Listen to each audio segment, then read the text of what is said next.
Hello everybody, this is Debbie from the Inspiration Station. Thank you for joining me today. Today's video is going to be a scrap lift of this page that I found on Pinterest. I was not able to find out who the creator is, so if it's you or if you know who it belongs to, please let me know in the comments below so I can give them credit.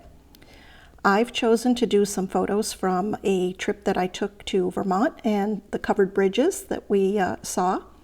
And right away you can see the change that I'm making to the original page is that I'm using 4 small photos instead of the 3. I did choose this rustic wood pattern because I thought it went really nicely with the wood on the covered bridges, and it is from Heidi Swapp Wolfpack. I don't think that's still available anymore, but that's where it was from. And then this burgundy color paper, I know it looks more rust in the video, but I think it was actually called burgundy, is from Die Cuts with a View. And I like the way that that brought out the combination of the brown and the reds in the covered bridges. So I'm going to mat all the photos with that, and then I'm going to work on the strips. Now my page is 9 inches wide, so I had to do some math and divide it by 5 strips, and I came up with 1.8 inches or 4.57 centimeters. And to keep everything even, I put this little stopper on a chipboard onto my trimmer, and I'm going to test my measurements, which I highly recommend. I'm just using a piece of cardstock that I had and cutting it into the 5 pieces to see if in fact that was the correct measurement. And you can see that one of the pieces, the last one, is just slightly wider. It's about 1/8 of an inch, I guess. So I trimmed that off, and I just made sure that when I did the photo, I knew which side I was going to take it off of, and I chose to take that 1/8 inch off of the right-hand side. So using that same stopper, because I know it works, I'm going to cut that photo up, and then I will be matting it onto that burgundy colored paper.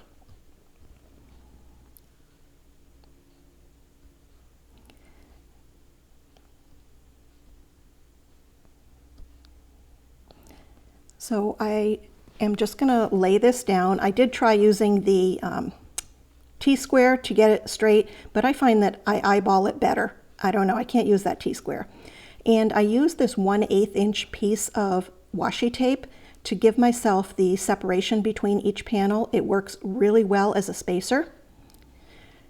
Now, if you are paying attention, or paying more attention than I was during this process, you will see that I have already made a big mistake. I swapped the first and second panel of this photo, and I didn't notice it until I was reviewing the video footage later that night, and in the video it stuck out to me like a sore thumb, but for some reason while I was working on the page I never noticed it. So you will see that it is there for a little bit before I did come down and change it. I couldn't believe I did that. I was just floored. So yeah, it's still there. Now I'm going to mount the smaller pictures onto the same cardstock. I believe those photos were like 2 3/4, so the mats are 3 inches. I will get those matted up and figure out how I want them. You can see I still have that inspiration photo up in the corner so that I could kind of keep an eye on what I was doing. Now I wanted to make my title. I used my Cricut to cut the title out, part of the title out. I actually had a thicker pack of sort of epoxy type letters, almost like puffies, but they were shiny, and the word getaway was in there, and I wanted to use that.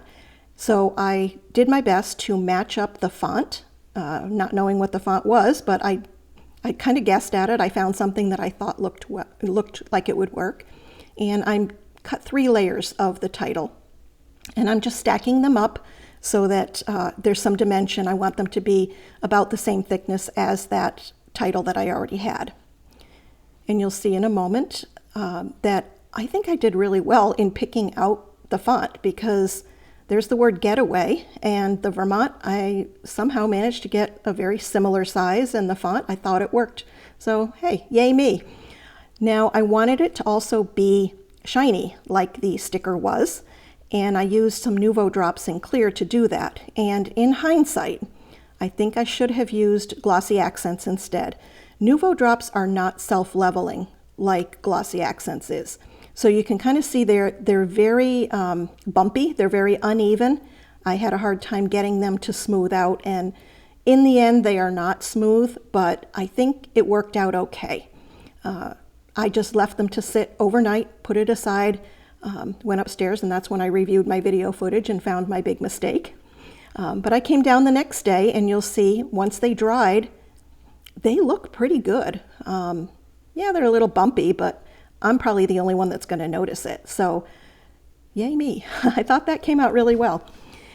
So I'm just going to lay these out, try and get an idea of how I want the title to look. And then I will glue them down off camera. I didn't think you really needed to see me fussing with the tiny letters and gluing them down. But once I got them down, I decided they definitely needed embellishments, and I didn't have any. The title, or the sticker that you'll see later on the page, was from an American crafts line called Cedar House, and it just says, I forgot what it says, but it'll show up here in a minute. But that was all that I had. So I used some dies that I had and cut them out with my Sizzix. I added some distress ink to the edges just to try and give them a little more dimension. And I'm going to glue them down. I started on the sides of the very long photo and started with some longer pieces of foliage because I thought that kind of mimicked the actual trees in the photo. So I'm going to play around with those for a little bit. You'll see I did cut them out of 2 different shades of green. I had a darker and a lighter green. I always like to mix up the colors when I do foliage and have different shades of green. So I'll get the bigger pieces down, and then I snip apart a lot of the branches on that one in the upper left. It's a very delicate piece, and I did struggle getting the ink onto it, and it's really big. So I just snipped the branches off. I use this die a lot. I really like it, but it works really well if you cut it apart. So I'm going to play with that, put some things together. I tried to keep them sort of symmetrical. And you'll see I did put that sticker on, that's a foam sticker title, that Take the Scenic Route. And I will glue these down, and I put a clear stamp block on top to hold them in place while they dried. And then I'm going to move on to underneath the smaller photos. I had to add a little bit more ink. I think I missed that one when I was putting the ink on. So here I'm just going to cut those branches apart again, kind of make little bundles of leaves to finish it up. I lifted it up, looked at it, from a distance, and decided that it needed a little bit more on the left, and I was done. So this is my final page. I hope you like it. I think it came out really nice. I wish I could give credit to the original designer, but I don't know who it is. Here's your still shot, and I hope you join me on another video. Have a great day.